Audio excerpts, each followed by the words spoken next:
find the range of power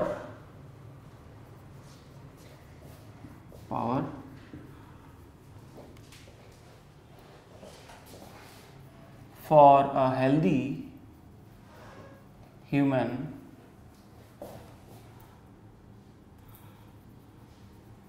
being whose diameter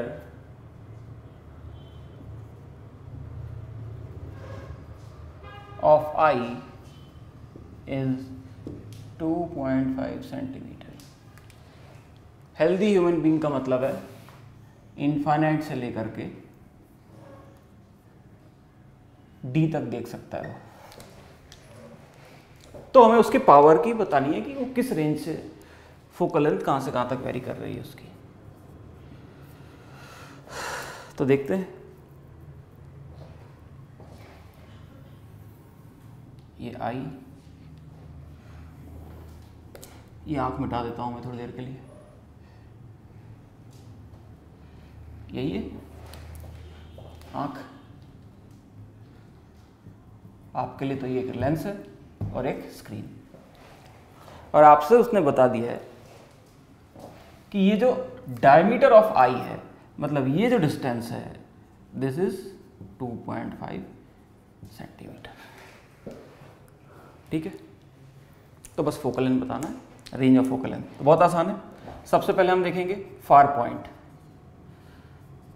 तो far point के लिए object is at infinity, मतलब u equals to infinity, और क्योंकि ऑब्जेक्ट u इधर है इसलिए माइनस इंफिनिटी। अच्छा, u अगर माइनस इंफिनिटी है तो v क्या है? v is position of image, और इमेज तो हमेशा अगर दिख रही है तो वो कहाँ बन रही होगी? हमेशा रेटिना पे, और उसकी डिस्टेंस कितनी है? 2.5, और वो भी आगे यानी प्लस 2.5। हमें क्या निकाली? Focal length. तो लगा था फॉर्मूला, क्या होता है? 1/v minus 1/u equals to, तो यहाँ से आ जाएगा 1/v कितना है? 2.5 माइनस 1/माइनस infinity equals to 1/f। Anything upon infinity means that is equals to 0। तो यहाँ से कितनी आ गई focal length? Focal length will be equal to 2.5 centimetre. Clear? लेकिन ये अकेली फोकल लेंथ नहीं है, एक और आनी चाहिए ना, रेंज ऑफ फोकल लेंथ आएंगी ना, क्योंकि I can vary its focal length according to situation. तो ये सबसे एक्सट्रीम सिचुएशन थी जब ऑब्जेक्ट सबसे दूर था। दूसरी एक्सट्रीम सिचुएशन कब है? B, when object is at near point. Near point का मतलब क्या है? ये जो ऑब्जेक्ट है, object is at nearest point. Nearest point का मतलब u is equal to minus d. u minus d, तो v कितना? कितना v? क्या v चेंज होगा? नहीं, v कैन नॉट चेंज, क्योंकि ऑब्जेक्ट की पोजीशन जो v कहलाती है वो तो फिक्स है, दैट इज ऑन रेटिना। तो रेटिना की डिस्टेंस वही है, तो v यहाँ पे भी कितना लूंगा मैं? 2.5। यही तो है। लेकिन कैसे हो सकता है भाई? u चेंज कर दिया, v कैसे फिक्स है? क्योंकि यहाँ पे हमने, आंख ने क्या चेंज कर लिया? अपना फोकस इस तरह से चेंज कर दिया कि ऑब्जेक्ट का u चेंज होने के बाद भी v वही है। लेंस अपने आप, लेंस की अपनी प्रॉपर्टी बदल दी आंख ने, that is power of accommodation. So f निकालनी है। सॉल्व करते हैं इसको भी, वही हो जाएगा 1/v minus 1/u equals to 1/f। 1/v कितना है इस बार? वही 2.5 प्लस माइनस 1/u, u कितना है? माइनस d, और d की वैल्यू हमें पता है 25 सेंटीमीटर, यानी minus 25 equals to 1/f। Solve कर देते हैं, ये माइनस और ये माइनस हो जाएगा प्लस, कॉमन आ जाएगा 2.5, सॉरी 25, 2.5 से 25 डिवाइड करूँगा, सॉरी 25 को 2.5 से डिवाइड करूँगा तो आ जाएगा 10, 1 इक्वल्स टू 1/f। तो यहाँ से आपकी आ जाएगी f will be equal to 25/11, यानी 2 पॉइंट अप्रॉक्सीमेटली सेंटीमीटर। यानी आप देख सकते हैं आँख की लेंस की पहले कितनी थी 2.5 और बाद में इसने अपनी कितनी चेंज कर ली 2.3, यानी 2.5 से 2.3 इन बीच जो हमारी फोकल लेंथ है इन्हीं के बीच में होगी। ऑब्वियस सी बात है, ऐसा तो नहीं आँख इतनी बड़ी हो जाएगी, एक लिमिटेशन है। तो वही पॉइंट सेंट, लेकिन सिर्फ इतना चेंज करने से we can see infinite to nearest point. ये एग्जांपल लिख लीजिए, आपको समझ में आ गया होगा कि focal length is variable for eye. तो ह्यूमन आई के बेसिक कॉन्सेप्ट्स हमने पढ़ लिए। बेसिकली हमने यहाँ पे देखा थीटा का मतलब दैट वाज विजुअल एंगल, और एम थीटा का मतलब that is theta upon theta naught, that is ratio.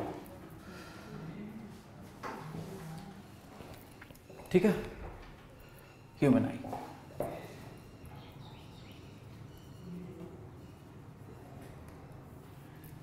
इस पे एक छोटा सा क्वेश्चन भी कर लेते हैं। लिखिए,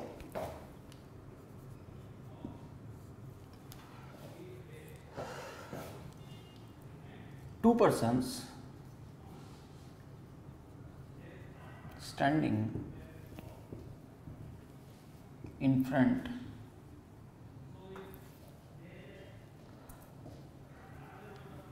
of a man of height 1 metre, 1 metre हो सकती है ना एक छोटा बच्चा, and 2 meters respectively,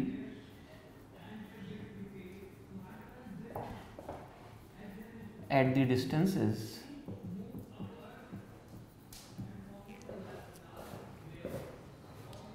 10 meters and 50 meters.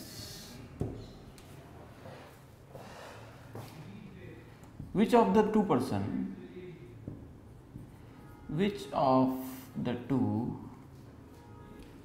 will be more clearer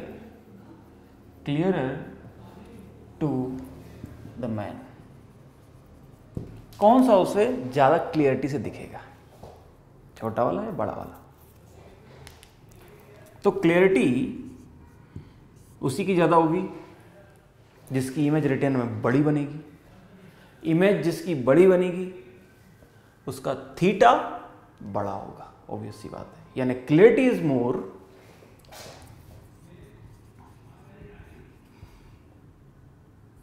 implies theta more, जिसका थीटा ज़्यादा उसकी क्लियरिटी या उसकी डिटेल ज़्यादा। अब निकालते हैं थीटा। थीटा निकालने का तरीका बहुत आसान है। बेसिकली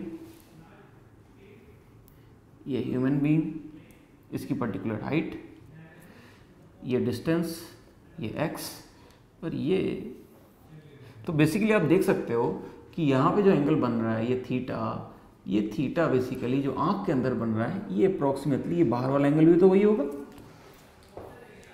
ठीक,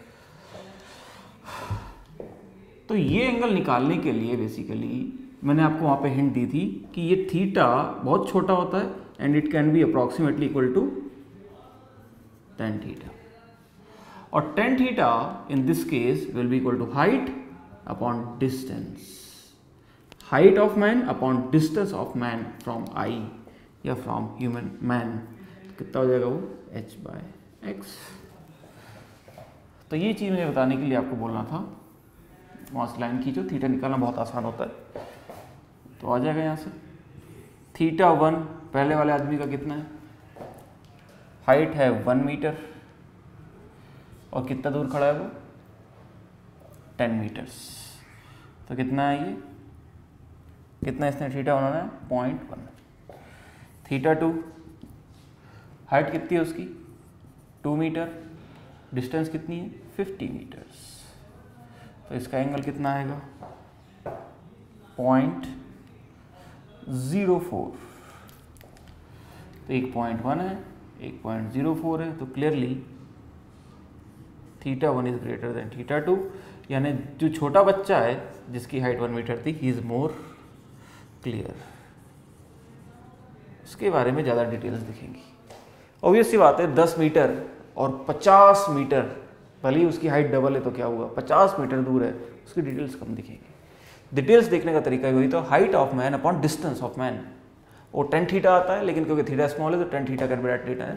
तो कभी कोई अपरेंट विजुअल एंगल आपसे पूछ लें तो आपको क्या करना है, height upon distance, you will get the answer.